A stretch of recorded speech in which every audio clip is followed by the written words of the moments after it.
ನಾವು ದಿಢೀರಂತ ಸುದ್ದಿಗೋಷ್ಠಿ ಕರೆದಿದ್ದಾರೆ ಎಚ್ ಡಿ ಕುಮಾರಸ್ವಾಮಿ. ಮೈತ್ರಿ ಗೊಂದಲಕ್ಕೆ ತೆರೆ ಎಳೆಯುವಂತಹ ಪ್ರಯತ್ನ ಈ ಒಂದು ಸುದ್ದಿಗೋಷ್ಠಿಯ ಮೂಲಕ ಆಗುತ್ತಾ ಅನ್ನೋದು. ಕೆಲವೇ ಕ್ಷಣಗಳಲ್ಲಿ ಈ ಒಂದು ಸುದ್ದಿಗೋಷ್ಠಿ ಇದೆ. ಎಚ್ ಡಿ ಕುಮಾರಸ್ವಾಮಿ ಒಂದು ದಿಢೀರಂತ ಸುದ್ದಿಗೋಷ್ಠಿಯನ್ನ ಕರೆಯೋ ಮೂಲಕ ಇರುವಂತ ಎಲ್ಲಾ ಗೊಂದಲಕ್ಕೂ ಕೂಡ ತೆರೆ ಎಳೆಯುವಂತಹ ಸಾಧ್ಯತೆ ಇದೆ. ಇಲ್ಲದೆ ಹೋದ್ರೆ ಅವ್ರಿಗಿರುವಂತ ಅಸಮಾಧಾನದ ಬಗ್ಗೆ ಹೇಳುವಂತ ಚಾನ್ಸಸ್ ಇದೆ. ಆದ್ರೆ ಬಹುತೇಕ ಇದು ಪ್ಯಾಚಪ್ ಆಗುವಂತ ಸಾಧ್ಯತೆಗಳಿದೆ. ಕೆಲವೇ ಕ್ಷಣಗಳಲ್ಲಿ ಬೆಳಗ್ಗೆ 11:30ಕ್ಕೆ ಎಚ್ ಡಿ ಕುಮಾರಸ್ವಾಮಿ ಸುದ್ದಿಗೋಷ್ಠಿಯನ್ನು ಕರೆದಿದ್ದಾರೆ.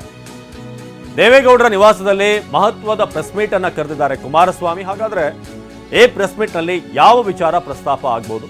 ಎಲ್ಲವೂ ಕೂಡ ಓಕೆ ಆಗಿದೆ ಅನ್ನೋ ರೀತಿಯಾಗಿ ಬರುತ್ತಾ, ಅಥವಾ ಈಗಾಗಲೇ ಅವ್ರು ಹೇಳಿದ ಹಾಗೆ 2 ಕ್ಷೇತ್ರಕ್ಕೋಸ್ಕರ ಇಷ್ಟು ಫೈಟ್ ಮಾಡಬೇಕಾ ಅನ್ನೋದನ್ನ ಮತ್ತೆ ಎಲಾಬರೇಟ್ ಮಾಡ್ತಾರಾ ಅನ್ನೋದು ಈಗ ಪ್ರಶ್ನೆ. ಅಂದ್ರೆ ಹೆಚ್ಚಾಗಿ ಅದ್ರ ಬಗ್ಗೆ ವಿವರಿಸ್ತಾರ, ತಮ್ಮ ನೋವುಗಳನ್ನು ಹೇಳ್ಕೊಳ್ತಾರ, ಅಥವಾ ಎಲ್ಲ ಕರೆಕ್ಟ್ ಆಗಿದೆ, ಒಂದಷ್ಟು ವಿಚಾರಗಳಲ್ಲಿ ಭಿನ್ನಾಭಿಪ್ರಾಯಗಳಿತ್ತು, ಸೊ ಅದೆಲ್ಲವೂ ಕೂಡ ಕ್ಲಿಯರ್ ಆಗಿದೆ, ಒಂದೊಂದು ಕ್ಲಾರಿಫಿಕೇಶನ್ ಎಲ್ಲವೂ ಕೂಡ ಸುಖಾಂತ್ಯ ಅನ್ನೋ ಮಾಹಿತಿ ಅವರ ಕಡೆಯಿಂದ ಬರ್ಬೋದಾ ಅಂತ.